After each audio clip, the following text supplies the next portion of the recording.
না আমি আইসা পরীক্ষা দিতে যাবো না, বলার পর আমি পরীক্ষা পরে আসি, পাগল হয়ে গেল।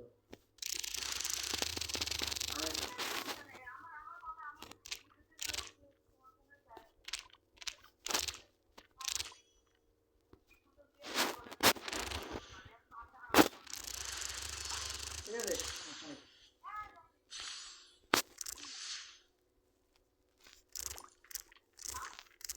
হ্যাঁ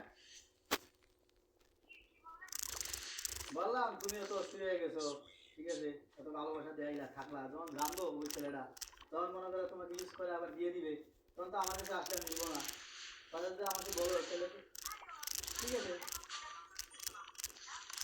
শোনো আমি, শোনো আমার কথা শোনো, আমি তো তোমার বলছি যে বাড়িতে উঠে যাবো বা বাড়িতে নিয়ে আসবো, তো আমি আসলে কি হবে বলো, আমি আসলাম তাহলে কি হবে?